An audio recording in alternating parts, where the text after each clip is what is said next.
An Indian golf legend, his story is nothing short of the perfect script for a Bollywood blockbuster. Please welcome SSP Chaurasia to BT Golf. SSP, thank you so much. आप BT Golf से बात कर रहे हैं. क्या किसी director ने आपको अभी तक अप्रोच किया है कि चलो आपकी स्टोरी एक बॉलीवुड फिल्म में कन्वर्ट करते हैं? एक्चुअली दो डायरेक्टर के साथ बात हुआ था. एक बार बॉम्बे में हुआ था और एक बार कोई कैलकाटा में मिला था मेरे को, तो दोनों से बात हुआ था. बट समहाउ वो स्टोरी फिर आगे बढ़ी नहीं बात, क्योंकि वो भी अपना स्पॉन्सर ढूंढ रहे थे. तो स्पॉन्सर के वजह से ये थोड़ा सा रुक गया था, तो आगे गया नहीं. आप हमारे व्यूअर्स को अपनी स्टोरी के बारे में थोड़ा सा बताइए. इतनी इंस्पायरिंग स्टोरी है. How a young 10-year-old boy, you know, your father was a green keeper Calcutta के RCGC के गोल्फ कोर्स पर. आप कैसे कैडी बने, उसके बाद आप कैसे प्लेयर बने, उसके बाद आप कैसे चैम्पियन बने, and now you are one of the biggest golf legends in the Indian golfing fraternity. थोड़ा सा मुझे इस जर्नी के बारे में बताइए.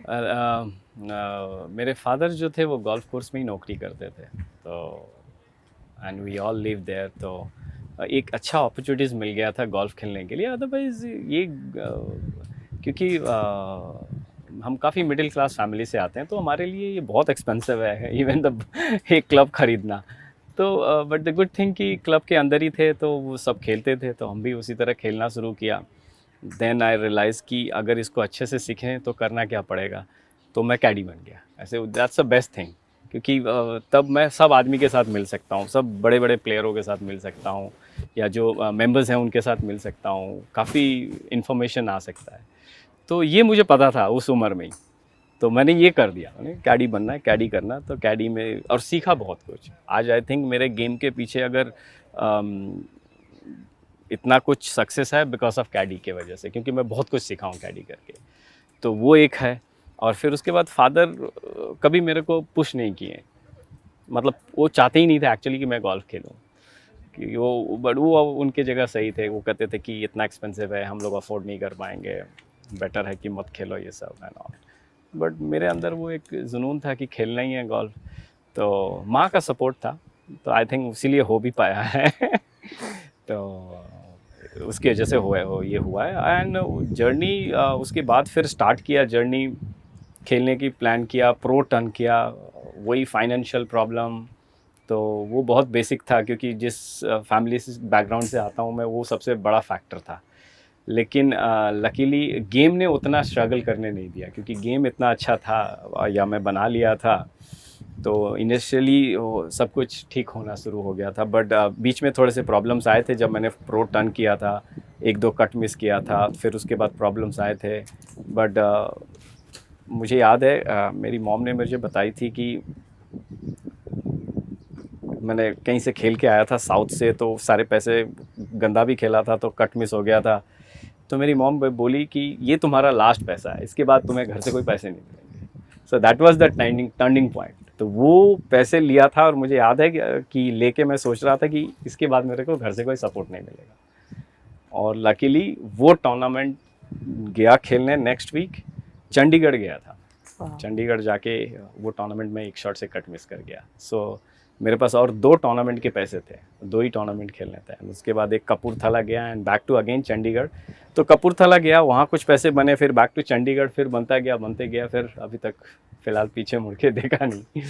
Fabulous, what an inspiring story. But जैसे पैसे आने लगे, और ऑब्वियसली आपने अपने बैकग्राउंड के बारे में बताया, आपने अपने आप को फोकस्ड कैसे रखा, ग्राउंडेड कैसे रखा? क्योंकि काफ़ी बार ये होता है कि सडनली पैसे जब बन रहे हैं तो फोकस भी थोड़ा बहुत आपका डिस्ट्रैक्शन हो जाती है. तो फोकस कैसे रखा आपने, और how did you keep yourself grounded? So मैं जब गोल्फ स्टार्ट कर रहा था, तो मेरे से पहले जो मेरे से 2 जनरेशन सीनियर जो लोग थे, उनको मैंने देखा हुआ था कि उनका एकदम टॉप पिक टाइम भी देखा था. और जब आस्ते आस्ते मैं थोड़ा ग्रो अप किया, लाइक टीन एजेस में आया, तो उनका एंड भी देखा मैं. तो वो देख के लोग मुझे कहते थे कि देखो इनको, ये अर्जुन अवार्डी हैं, मिस्टर जमशेद अली, वो कलकत्ता से हैं, गोल्फ में उनको अर्जुन अवार्ड मिला था। 1978 में मिला था, जब मैं बॉर्न हुआ था उसी साल उनको वो अवार्ड मिला था। फिर मैं उनका जब बाद में देखा तो वो बहुत बुरे टाइम से गुजरे, तो ये सब देखा था, तो फिर सुना उनके बारे में। उनके और एक भाई थे, वो भी ऐसे ही हुआ था उनके बारे में। तो जो पुराने लोग थे उनसे मैंने स्टोरी सुनता था कि ये कलकत्ता से लोगों को बोल के जाते थे बॉम्बे की हम टूर्नामेंट ये जाके जीतेंगे, इस तरह से जाके, और वो टूर्नामेंट जीतते थे। वो वैसे प्लेयर्स आज इनके पास ऐसा सिचुएशन आ गया कि ये वापस कैडी कर रहे हैं। तो ये सब लकीली थोड़ा सा मुझे मिल गया था सीखने को, देखने को, और तो वो मुझे थोड़ा सा हेल्प किया। और कहीं ना कहीं थोड़ा सा उतना नॉलेज हो गया था कि बहुत कुछ करना है तो उसके लिए सर डाउन ही रखना है, तो वैसा ही है अभी। If I can ask you, आपके लिए कौन सी चीज़ है जो आपके लिए सबसे स्पेशल रही है, जो आपने अपनी प्राइज मनी के साथ खरीदी है? मैंने 2 चीज़ करा था अपने प्राइज मनी के साथ। एक जब मेरे पास 1999 में जब मैं इंडियन ओपन जीता, सेकंड आया था, वो पैसे से मैंने एक फ्लैट खरीदा था और मैं अपनी सिस्टर का शादी करवाया था। Wow, that is so special Yeah. Really. आपके सक्सेस ने बहुत सारे प्लेयर्स, स्पेशली कैडी टर्न गोल्फर्स को इंस्पायर किया है थ्रू आउट द कंट्री। सारे सोचते हैं कि एसएसपी कर सकता है तो हम भी कर सकते हैं। सो जब आप you were going through all this, किसी ने क्या आपके पास, कोई आया आपके पास और बोला कि देखिए आप हमें कुछ टिप दीजिए? कोई भी कैडी आपके पास आया तब कुछ टिप पूछने के लिए कि कि मैं कैसे सक्सीड करूं आपकी तरह? एक्चुअली बहुत लोग आए हैं, सिर्फ कैडी नहीं, काफ़ी प्रिविलेज के बेटे भी आए। वो लोग क्योंकि वो भी चाहते थे कि वो खुद से करें, अपने से करें। कैडी लोग के बच्चे भी आए। तो नो डाउट वो एक टिप तो मैं बता देता था, बोलता था कि हार्ड वर्क के बिना लाइफ में कुछ नहीं होने वाला है। चाहे कितने भी पैसे रख लो, कुछ कर लो, अगर कुछ करना है लाइफ में तो हार्ड वर्क करना ही पड़ेगा। तो ये मैं हमेशा सबको बोलता हूँ। बट फ़िलहाल मैं एक फाउंडेशन भी रन कर रहा हूँ, under privilege golf foundation, SSP Chaurasia foundation basically. So वो बेसिकली जो कैडी रॉयल के जो कैडी के बच्चे हैं सारे गोल्फ खेलते हैं। तो ये एक अच्छा चीज़ हुआ है और इसमें रॉयल का बहुत सपोर्ट है, क्योंकि विदाउट रॉयल ये हो नहीं सकता। बट फाइनली सब कुछ हो गया एंड 3 साल हो गया, फाउंडेशन चल रहा है। Many Thank congratulations, you. SSP. It's so lovely to hear this story. I feel इस फाउंडेशन के साथ आपके लिए भी life must have come, full circle. If not for golf, where would SSP be right now? कहीं नौकरी करता मैं भी काम करता, क्योंकि फादर को तो कहना ही यही था कि ये हम कर नहीं सकते, खेल नहीं पाओगे, बिकॉज हम अफोर्ड नहीं कर सकते। तो बेटर है कि अपने एजुकेशन पे ध्यान दो और नौकरी मिलती और क्या, कहीं काम ही करते हैं, मे भी क्लब में या तो क्लब से बाहर। Yeah. Um, 4 titles on the European Tour, 2-time Indian Open champion, Olympian, Arjuna awardee. कोई ऐसी चीज़ है जो अब भी आपके मन में है कि बस अब ये और हो जाए बस? भी और टूर्नामेंट जीतने हैं, कोशिश यही है कि नंबर्स ऑफ टूर्नामेंट्स और जीतने हैं।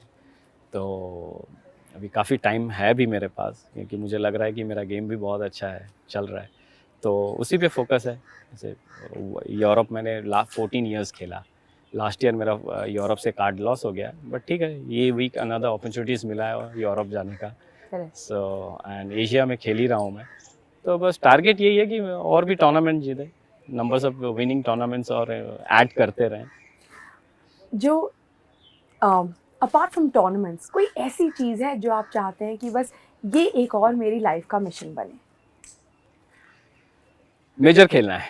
मेजर अभी तक मैं खेला नहीं हूँ, सो वो मेरा अभी सबसे बड़ा गोल है कि मैं अपना 25 इयर्स गोल्फ करियर में अभी तक मैंने कोई मेजर टूर्नामेंट नहीं खेला है, तो वो एक मिसिंग है। Correct. So next, hopefully, we'll be seeing SSP Chaurasia in a golf major. Yeah. Jeev Milkha Singh and SSP Chaurasia are the only 2 players जिनके ऊपर the PGTI has dedicated a tournament, SSP Chaurasia Invitational and the Jeev Milkha Singh Invitational. कैसा महसूस हुआ जब वो सबसे पहले आके उन्होंने ये प्रपोजल दिया आपको? मुझे याद है जो मिस्टर HR श्रीनिवासन थे उनके ऑफिस से मुझे फ़ोन आया, उनका फ़ोन नहीं आया था, उनसे मैं बाद में मिला तो उनका फ़ोन आया, तो उन्होंने मेरे को बताया कि उनके ऑफिस से फ़ोन आया, उनकी कलीग ने मुझे फ़ोन करके बोली कि हम ये प्लान कर रहे हैं, तुम्हारे नाम से टूर्नामेंट करना चाहते हैं, तो वी नीड अ परमिशन। तो मैंने बोला इसमें परमिशन का क्या है, ये तो मतलब out of my dream, like जो आप मुझे बता रहे हो मैं कभी सोचा भी नहीं था कि मेरे नाम से कोई टूर्नामेंट हो रहा है, और अगर ऐसा है तो इट्स प्लीज़ गो हैड मेरे साइड से। फिर मैंने मिस्टर HR श्रीनिवासन जी को मिला, तो उन्होंने मेरे को बैठ के बताया कि मैं ये करने वाला हूँ। तो मैंने बोला जी सर, आपके ऑफिस से मुझे फ़ोन आया था एंड ऑल, तो कह रहे हाँ मैं ये करने वाला हूँ। तो काफ़ी अच्छा लगा, क्योंकि पूरे इंडिया में आई थिंक जी मिल्खा सिंह का ही तब तक टूर्नामेंट हुआ था उन्हीं के नाम से, एंड सेम स्पॉन्सर। तो दूसरा अपॉर्चुनिटीज़ मुझे मिला तो बहुत खुशी हुई, क्योंकि जैसे कि मैं बताया कि मैं कभी सोचा नहीं था कि मेरे नाम से कभी टूर्नामेंट हो सकता है, तो ये it's kind of like bonus. Absolutely. Talking about corporate golf, why is corporate golf so important? और जो सारे sponsors हैं, who are looking to put in money into a sport, आप उनको क्या कहना चाहेंगे कि why sponsor golf vis-a-vis another sport? See, अगर कॉरपोरेट नहीं आएंगे ये टूर्नामेंट में, स्पॉन्सर नहीं करेंगे ऐसे टाइप के, और ऑफ कोर्स मीडिया का सपोर्ट भी उतना ही इम्पोर्टेंट है, तो मुझे लगता है कि ये गेम ग्रो नहीं करेगा। तो ये दोनों का सपोर्ट उतना ही ज़रूरी है, तब ये गेम जाके काफ़ी इंडिया में पॉपुलर होगा, और आई थिंक हो भी रहा है आस्ते आस्ते। जो पोटेंशियल कॉर्पोरेट स्पॉन्सर्स हैं उनको आप क्या कहना चाहेंगे ऑन टेलीविजन कि क्यों वो गोल्फ सपोर्ट करें? आई थिंक करना चाहिए, ये एक इंडिया में काफ़ी ग्रोइंग गेम है, और काफ़ी लोग खेल रहे हैं। जैसे कि हमसे 2 जनरेशन पहले जो थे वो अब्रॉड गए, फिर वो मेरे पहले वाले जो जनरेशन थे उनको देखा, हम लोग गए, और आस्ते आस्ते हम लोगों ने बहुत कुछ किया है। इंडियन गोल्फर अब्रॉड जाके बहुत अचीव किया, और मुझे लगता है कि जैसे कि अभी अब आप लड़कियों में देख लीजिए, अदिति अशोक इतना कुछ कर रही है, तो मुझे लगता है कि ये सब बहुत ज़रूरी है, क्योंकि बिना कॉर्पोरेट के बिना ये होगा नहीं। और ये रिक्वेस्ट है उनसे कि वो ऑलवेज सपोर्ट करें टूर्नामेंट्स एंड प्लेयर्सों को, तभी हमारे प्लेयर्स इंडिया के बाहर कुछ कर पाएंगे। करेक्ट। आपने मीडिया हाउसेस के बारे में बताया। BT Golf has been long associated with the sport. What do you think is the best thing about BT Golf कि हमने किया है? BT Golf आई थिंक सी देखिए, कोई भी स्पोर्ट अगर कवरेज ना हो तो मुझे नहीं लगता है कि उसका उतना वैल्यूबल होता है। तो ये एक बहुत अच्छी चीज़ है कि जो अच्छे तरह से कवरेज हो रहा है एंड ऑल, तो मुझे लगता है कि ये बहुत इम्पोर्टेंट है, वो होना बहुत ज़रूरी है। And finally, SSP, you're known as the golfer with the $1 million smile. Before I end with that $1 million smile, I'd like you to give one tip to all the viewers of BT Golf and all those playing in the BT Golf events कि क्या वो tip है जिसको वो follow करे through the tournaments? Do hard work, because without hard work कुछ भी नहीं होने वाला है। So I would say कि practice करना है, and very serious practice करना है। Perfect. Thank you so much, Thank you. SSP. Thank you. If you like the video, do like, comment, share and subscribe.